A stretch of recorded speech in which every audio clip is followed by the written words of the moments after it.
Assalamualaikum warahmatullahi wabarakatuh. Waalaikumsalam warahmatullahi wabarakatuh. Alhamdulillah nahmaduhu wa nasta'inuhu wa nastaghfiruh wa na'udzu billahi min shururi anfusina wa min sayyiati a'malina. Man yahdihillahu fala mudilla lahu wa man yudlil fala hadiya lahu. Asyhadu an la ilaha illallah wahdahu la syarika lah wa asyhadu anna Muhammadan 'abduhu wa rasuluhu la nabiyya ba'dah. Subhanaka la 'ilma lana illa ma 'allamtana innaka antal 'alimul hakim wa la haula wa la quwwata illa billahil 'aliyyil 'azim. Amma ba'd. Ma'asyiral muslimin jamaah sekalian rahimakumullah, melanjutkan pembahasan seputar zakat fitrah. Bila kita ingin menunaikan zakat fitrah dengan beras, bahan pokok makanan, maka ikutilah pendapat mayoritas ulama, dan itu yang terbaik. Dan takarannya mulai dari 2,5 kilo, 2,75 sampai kepada yang paling baik adalah 3 kilogram. Ulama mengatakan menunaikan zakat fitrah 3 kilo lebih hati-hati dan lebih utama. Kalaulah berlebih itu akan menjadi sedekah. Kalaulah kurang kita menunaikannya, na'udzubillahi min dzalik. Dan 3 mazhab sepakat bahwa tidak sah zakat fitrah kecuali dengan beras atau bahan pokok makanan. Adapun Imam Abu Hanifah berpendapat bahwa zakat fitrah itu boleh dengan uang. Dan Majelis Ulama Indonesia menjelaskan takaran zakat fitrah dengan uang mengikuti mazhab Hanafi adalah 3,8. Jadi kalau seseorang itu makan beras 10.000 per kilonya, maka dia tunaikan 38.000 rupiah. Kalau kita genapkan menjadi 40.000 rupiah. Selanjutnya, selain kita mesti juga memperhatikan syarat sah zakat fitrah. Ketika kita menyerahkannya, kita mengucapkan, kita berniat mengucapkan zakat fitrah itu untuk membedakan mana niat zakat, sedekah ataupun infak. Ma'asyiral muslimin jamaah sekalian rahimakumullah, zakat fitrah dikeluarkan kepada orang yang berhak menerima zakat. Nah, di sini kita akan membahas siapa orang-orang yang berhak menerima zakat.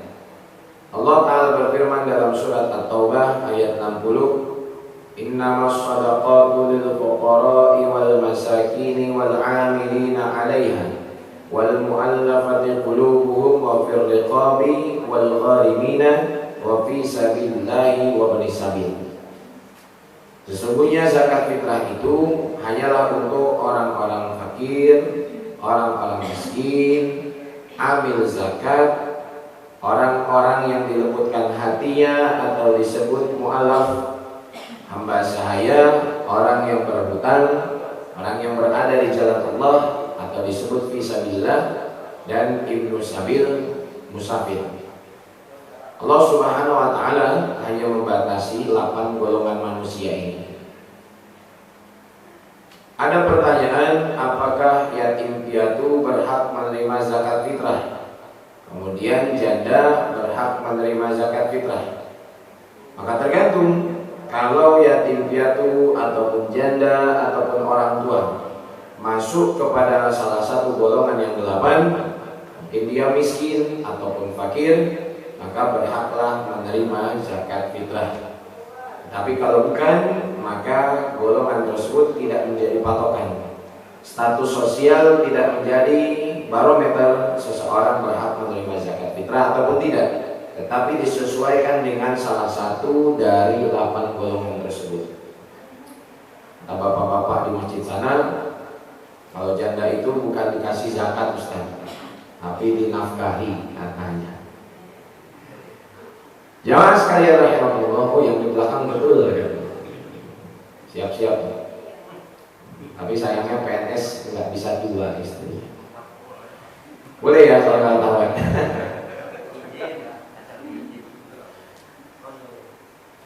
Nikah itu tidak wajib istri mengizinkan, nggak ada syarat dan nggak ada anjuran. Baik, zakat fitrah dulu. Nanti setelah ini baru kita bahas nikah face to face. Masyaallah rahimahullah. Siapa yang dinamakan fakir? Fakir adalah orang yang tidak memiliki harta, tidak memiliki pekerjaan, ataupun kalau ada, maka harta dan pekerjaannya tidak layak, tidak mencukupi kebutuhan hidupnya.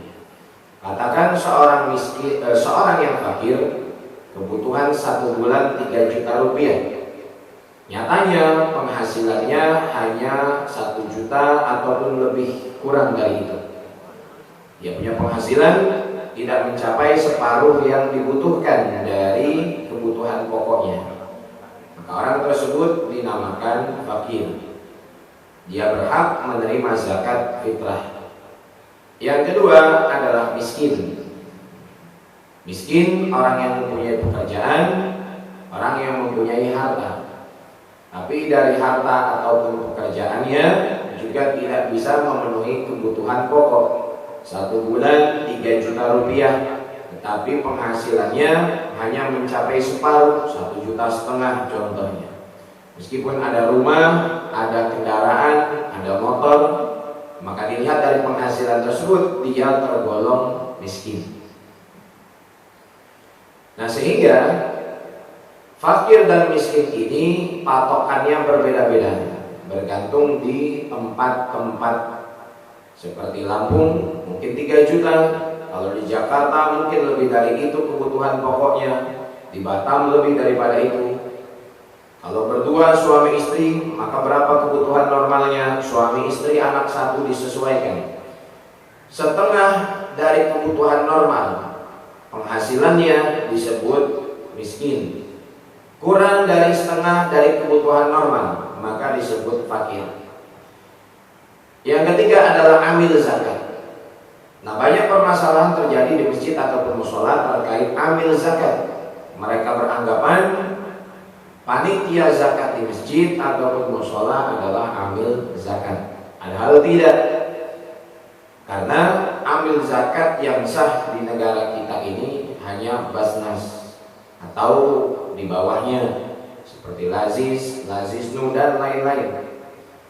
Oleh karenanya amil zakat yang sah, yang mereka itu berhak menerima zakat kalau langsung dipilih, ditunjuk oleh pemerintah seperti Basnas.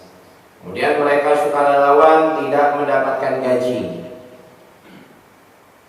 sepanjang tahun mengurusi zakat. Kemudian di antara syarat sahnya amil adalah orang yang betul-betul memahami ilmu fikih, bukan hanya sekedar niat baik mau jadi pengurus panitia zakat. Oleh karena itu, amil-amil zakat yang ada di masjid-masjid, di musola-musola itu tidak disebut sebagai amil zakat yang sah, tapi mereka disebut panitia zakat dan mereka adalah wakil zakat. Apa bedanya? Kalau kita tunaikan zakat kepada amil, maka zakat kita sudah sah. Tetapi kalau kita tunaikan zakat melalui perantara panitia zakat, pengurus zakat, maka zakat kita itu belum sah, kecuali panitia telah memberikan haknya fakir miskin, kecuali panitia telah memberikan zakat itu kepada orang yang berhak menerima. Dan karenanya kalau panitia mengurusi beras zakat, di tengah perjalanan beras itu tumpah, tanggung jawabnya lumayan besar, karena orang belum sah zakatnya yang diwakilkan oleh panitia. Yang kedua, amil zakat berhak menerima zakat sekadar upah normal orang bekerja. Bukan berarti amil zakat semau-mau mengambil zakatnya. Contoh 50% untuk amil, sisanya baru dibagikan ke fakir miskin. Pak Fulan 5 juta, kemudian si itu 3 juta, si ini 2 juta. Maka bisa-bisa nanti sedulur jadi amil semua, bapak, anak, cucu, menantu dan seterusnya. Tapi hanya diberikan upah yang normal. Satu hari orang bekerja itu upahnya berapa? 50.000, 100.000 maka berikan sesuai seperti itu. Itu kalau ambil zakat yang sah. Tetapi kalau panitia zakat tidak berhak sedikit pun mengambil zakat, karena mereka tidak termasuk salah satu dari 8 golongan. Adapun kalau panitia zakat itu ingin diberikan uang kopi ataupun upah, maka diambil dari uang kas masjid, diambil dari infak sedekah. Infak sedekah tidak ada, uang kas masjid tidak ada, maka ketua masjid nalangin dulu. Kemudian apa perbedaannya amil dan panitia zakat? Amil zakat berhak untuk mengotak-atik zakat itu sesuai dengan kemaslahatan, kebutuhan. Contoh, ada orang yang menunaikan zakat dengan uang, kemudian amil membelikan beras dari uang tersebut, baru didistribusikan ke fakir miskin dengan bentuk beras, boleh. Tetapi kalau panitia zakat, jangankan uang zakat itu dibelikan beras, mencampur adukan beras zakat saja tidak boleh. Kenapa? Karena panitia itu adalah yadul amanah, orang yang diamanahi. Apa yang diberikan kepada orang yang menitip amanah, amanah tersebutlah yang disampaikan.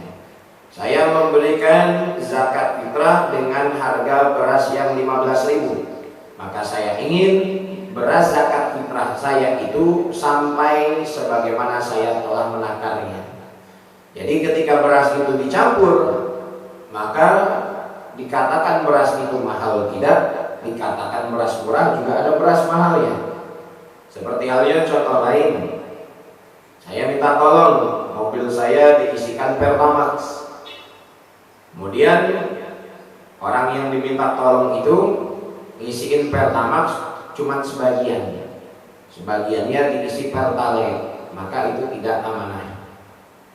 Saya minta tolong kepada Pak Fulan, berikan uang ini 300.000 kepada ibu saya, karena ibu saya mau beli beras. Lantas Pak Fulan kreatif membelikan beras langsung, yang diberikan ke ibu saya itu beras, bukan uang 300.000 yang saya titipi. Walaupun maksud tujuannya untuk beli beras, tetapi tetap tidak amanah. Oleh karenanya apa yang diberikan oleh orang-orang yang berzakat, panitia hanya perantara saja, tidak mengutak-atik beras zakat ataupun uang zakat. Apakah ada solusi agar bisa mencampur adukan beras zakat tersebut? Nyatanya, faktanya di masjid-masjid, musola-musola hal ini sudah berlaku setiap tahun. Panitia mencampur adukan beras zakat, panitia membelikan beras dari uang zakat. Maka solusinya yang pertama, berapa nama yang disertakan menjadi panitia zakat itu dilaporkan ke Basnas dan diangkat Basnas sebagai amil zakat, sehingga dia menjadi amil zakat yang sah. Atau yang kedua, panitia zakat menyertakan 2-3 orang yang panitia itu termasuk yang berhak menerima zakat juga. Sertakan panitia zakat yang miskin ataupun yang fakir, 2-3 orang. Maka dari panitia zakat yang termasuk berhak menerima zakat, mereka hanya bertugas untuk menerima zakat dari semua orang. Jadi pintu penerimaan zakat tidak keluar dari panitia yang termasuk berhak menerima zakat. 3 orang ini, 1 orang digilir dari pagi sampai siang jaganya, dari siang sampai sore dan seterusnya. Sehingga panitia zakat yang lain yang tidak termasuk di 8 golongan tersebut jangan menerima zakat, hanya mencatat, menghitung, memisahkan, mencampur dan lainnya. Nah, setelah zakat itu diterima oleh panitia zakat yang berhak menerima zakat juga, maka pada hakikatnya zakat itu sudah sah, karena kan diberikan kepada yang berhak. Panitianya termasuk miskin ataupun fakir. Jadi beras zakat tersebut, uang zakat tersebut bukan beras zakat lagi, sudah bukan uang zakat lagi. Jadi di situ boleh kita mencampurnya, dicampur bebas, mau uangnya diberikan beras bebas, karena status berasnya bukan beras zakat lagi, sudah sah semua penerimaan, tinggal didistribusikannya secara maksimal. Nah itu caranya ya, agar panitia tidak terlalu terkena banyak kesalahan, karena banyak yang hari ini menjadi panitia zakat nyatanya tidak punya ilmu tentang zakat. Yang penting niat baik, mau bantu, ya betul. Kalau panitia itu mengetahui ilmunya sesuai dengan syariat, pahalanya luar biasa di sisi Allah. Karena membantu menunaikan hak fakir miskin, membantu orang-orang menunaikan zakat. Tapi kalau tidak ada ilmunya, salah pendistribusiannya, bahkan tidak tepat sasaran, ngasih ke orang yang menurut dia miskin, padahal menurut syariat orang itu tidak miskin. Kalau kita memberikan zakat fitrah kepada orang yang tidak berhak, apa yang terjadi? Zakatnya tidak sah. Itu terhitung sebagai infak dan sedekah saja, maka dosanya juga cukup banyak. Tapi bukan berarti habis ini panitia zakat bubar. Tetap jalani sesuai ilmu. Yang selanjutnya adalah mu'alaf. Mu'alaf adalah orang yang dilembutkan hatinya, baik setelah masuk Islam keimanannya masih lemah, ataupun setelah masuk Islam sudah kuat imannya. Berapa lama batasan mu'alaf? Apakah setelah 5 tahun tidak dikatakan mu'alaf lagi, atau seperti apa? Maka ulama jelaskan tidak ada batasan mu'alaf. Sampai kapanpun orang yang masuk ke dalam Islam itu disebut mu'alaf. Jadi mu'alaf kalaulah dia orang yang berkecukupan, karena sebab dia salah satu golongan dari 8 itu, sah-sah saja berhak menerima zakat. Kemudian yang selanjutnya gharim, orang yang berhutang. Orang yang berhutang yang berhak menerima zakat, satu dia berhutang untuk dirinya, keperluan hidupnya, dan keluarganya. Contoh, nggak ada uang untuk makan besok, nggak ada harta untuk makan besok, maka dia berhutang karena sebab darurat, datang waktu zakat, berhak menerima zakat. Atau orang yang berhutang untuk kemaslahatan umat, misalnya bapak berhutang untuk membesarkan masjid Miftahul Jannah, hutang 100 juta, datang waktu zakat, berhak orang tersebut untuk dibantu.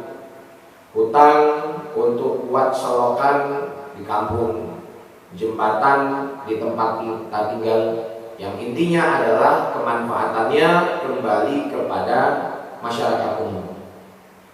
Tapi kalau hutang untuk kredit iPhone 10, hutang KPR, hutang mobil, motor, itu bukan gharim, nggak berhak menerima zakat. Nanti kalau di situ gharim, kita dapat semua. Jamaah sekalian rahimakumullah, selanjutnya fi sabilillah, orang yang berada di jalan Allah. Siapa yang dinamakan fi sabilillah yang berhak menerima zakat? Ulama-ulama terdahulu menjelaskan fi sabilillah itu orang yang berperang di jalan Allah Ta'ala secara sukarela. Jadi seperti contohnya saudara-saudara kita yang ada di Palestina, mereka berperang tidak digaji pemerintah, bukan tentara yang dikirim. Nah, mereka termasuk fi sabilillah. Datang waktu zakat, berhak menerimanya. Maka ulama-ulama terdahulu lebih cenderung tidak meluaskan makna fi sabilillah. Kenapa? Takut diantaranya disalahgunakan. Biasanya akhir Ramadan lagi sibuk panitia menerima zakat orang-orang, tiba-tiba entah datang dari mana nyebut dirinya fi sabilillah. Orang tidak dikenal datang bawa proposal yayasan fi sabilillah, ini fi sabilillah. Meskipun di sini terjadi perbedaan pendapat, dan tidak pungkiri ulama-ulama kontemporer menjelaskan fi sabilillah itu adalah orang yang mengurusi kebaikan untuk agama Allah. Seperti santri-santri pondok pesantren, ustadz, kiai, imam masjid, marbot, itu tergolong fi sabilillah kalau mengambil pendapat kontemporer. Maka di itu bukan kita melihat mana yang berhak ataupun tidak, tetapi kita lihat juga mana yang sangat darurat. Saya rasa imam atau masjid kalau kecukupan, ustadz, kiai, guru ngaji kalau kecukupan, santri pesantren pun tidak semuanya miskin, maka tidak perlu kita memberikan zakat kepada mereka. Kalau zakat kepada mereka diperbolehkan, saya paling banyak menerima. Satu masjid 50 kilo kali 10 masjid saya dapat 500 kilo. Kalau 24 masjid, belum zakat mal dari Malaysia datang ke sini. Oleh sebab itu kita dahulukan, prioritaskan yang paling darurat di antara 8 golongan itu. Siapa? Fakir miskin. Jangan sampai zakatnya lebih banyak ke fisabilillah, mengambil pendapat kontemporer, sedangkan hak fakir miskin tidak tertunaikan sempurna. Satu keluarga cuma dikasih sekilo, 2 kilo, ya manfaatnya kurang. Untuk keluarga kita sesuaikan, suami istri anak 1 kasih 10 kilo, suami istri anak 6 kasih 15 kilo. Jadi dari 8 orang tersebut tidak mesti semuanya kita berikan. Kalau kita berikan hanya kepada fakir miskin saja, itu sudah mencukupi. Dan yang terakhir adalah ibnu sabil, orang yang musafir, pergi bukan tujuan maksiat, pergi dalam rangka satu hal yang mubah ataupun perjalanan lainnya. Dalam perjalanan kehabisan ongkos, maka dia berhak mendapatkan zakat untuk ongkos pulangnya. Insya Allah sekarang ini nggak ada musafir yang kehabisan ongkos. Uang nggak bawa, tapi ATM di kantong. Selanjutnya orang-orang yang tidak berhak menerima zakat, orang kafir ataupun murtad. Berbeda halnya dengan kurban. Boleh-boleh saja daging kurban yang sunnah diberikan kepada orang kafir, orang non-muslim. Tapi zakat tidak, khusus bagi orang Islam penerimanya. Kemudian budak ataupun hamba sahaya. Kemudian orang-orang yang masih termasuk keturunan Rasulullah SAW, orang kaya dan juga orang yang ditanggung nafkahnya. Ada orang tua yang susah, tapi orang tua tersebut nafkahnya masih ditanggung anaknya, maka orang tua itu tidak berhak menerima zakat fitrah. Ada anak yang susah, tapi anak tersebut sudah dewasa dan tidak menjadi tanggung jawab nafkahnya orang tua lagi, maka anak tersebut berhak menerima zakat fitrah. Karena di dalam syariat Islam, kalau anak sudah dewasa itu diperintahkan untuk kerja, sehingga zakat fitrahnya tersendiri. Zakat fitrah si anak itu tidak dibebankan ke orang tua lagi.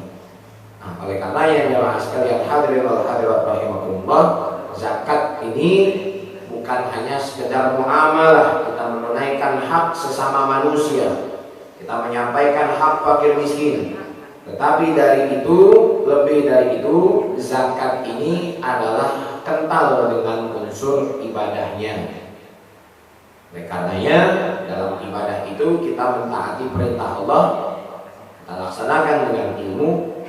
Jadi sehingga zakat zakat semua orang bisa sempurna ditunaikan, dan kita juga yang diberikan amanah sebagai panitia zakat mengembannya melaksanakan amanah tersebut 5-10 hari menjadi panitia zakat dengan baik dan benar. Karena sesungguhnya segala sesuatu akan dipertanggungjawabkan di hadapan Allah Subhanahu wa taala. Allah taala alam bisawab, itu yang bisa disampaikan kepada jamaah sekalian. Sebelum diakhiri, sebelum kita tutup, apabila ada pertanyaan dipersilakan. Ya. Iya, Pak. Berapa banyak seorang yang bisa menerima zakat? Misalnya berapa orang ke satu orang gitu. Jumlahnya berapa? Minimal setiap golongan itu 3 orang. Misal ada fakir, miskin, 2 golongan. Kita berikan kepada fakir 3 orang, kepada miskin 3 orang. Misal di tempat kita fakirnya itu 100 orang, miskinnya 20 orang, maka tinggal dibagi sesuai kebutuhan. Pembagian adil itu bukan sama rata. yang bujang miskin dapat 10 kilo, yang berkeluarga miskin juga 10 kilo. Tidak, tapi sesuai dengan kebutuhan. Maka data fakir miskin itu kita lihat dari RT. Biasanya yang nyimpen RT. Tapi disesuaikan dengan syariat, dia memang fakir miskin atau bukan. Karena menjadi proyek tabungan juga. Yang tidak fakir miskin nanti masuk data fakir miskin karena mau menerima zakat. Maka kita seleksi betul-betul, kita pilih hati-hati. Jadi ketentuannya, yang berhak menerima zakat itu 2 golongan pun tidak masalah, 1 golongan pun tidak masalah. Kalau hanya itu yang ada, tidak mesti 8 golongan. Dan setiap golongan itu minimal 3 orang. Ada yang lain? Untuk niat kita berzakat, jika kita sampaikan ke panitia penerima zakat itu, kita menyerahkan zakat atau menitipkan zakat? Kita bilang ke panitia, Pak, ini zakat fitrah saya, istri dan kedua anak saya masih kecil. Karena panitia saya terima, maka otomatis panitia itu menjadi perantara untuk kita menunaikan zakat fitrah. Tanpa kita harus mengucapkan, saya minta tolong untuk memberikan zakat ini kepada fakir miskin atau orang yang berhak. Karena sudah maklum, sudah diketahui, panitia itu bukan yang berhak menerima zakat, tetapi mereka hanya orang yang dititipi, orang yang diberikan amanah sebagai perantara. Jadi bahasanya tidak usah formal-formal amat, tidak usah baku. Adapun jabat tangan, berdoa itu tidak menjadi satu kewajiban. Yang penting penyerahannya. Kalau jabat tangan nanti mau nikah. Iya Pak. Assalamualaikum.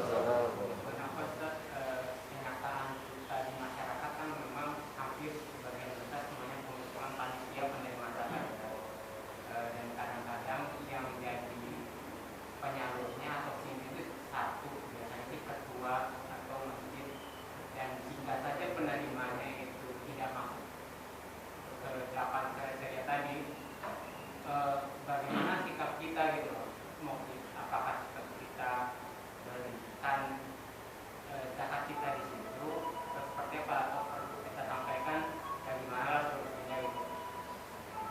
Memberikan zakat, yang terbaik solusinya langsung kepada yang berhak menerima. Zakat diberikan kepada kerabat terdekat, yang termasuk salah satu dari 8 golongan. Tidak ada maka tetangga di sekitarnya. Tidak ada maka cari fakir miskin, langsung kita yang memberikan. Kalau sulit baru kita melalui panitia. Jadi demikian. Kalau untuk misalkan keluarga terdekat gitu, karena misalkan menerima zakat karena pekerjaannya tadi seperti kemarin tidak jelas, tidak menentu, apakah untuk membantu saudara tadi, apakah kita berikan zakat atau kita berikan infak jika mereka kekurangan untuk susah untuk membayar zakat mereka tadi? Zakat boleh diberikan kepada mereka, infak lebih baik diberikan kepada mereka.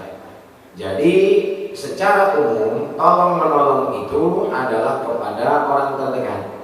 Jangan sampai kita bersedekah berinfak di mana-mana, keluarga terdekat masih ada yang susah, masih ada yang sulit.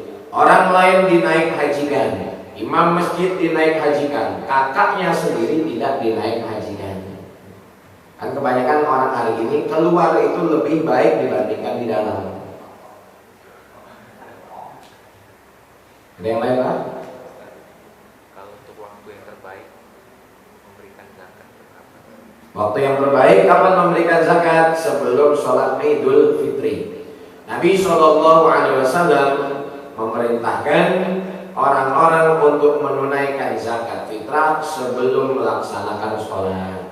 Tapi kalau kita lewat perantara seperti panitia, pengurus zakat, biasanya kan mereka bilang kami sudah closing. Maka kalau pagi itu bisa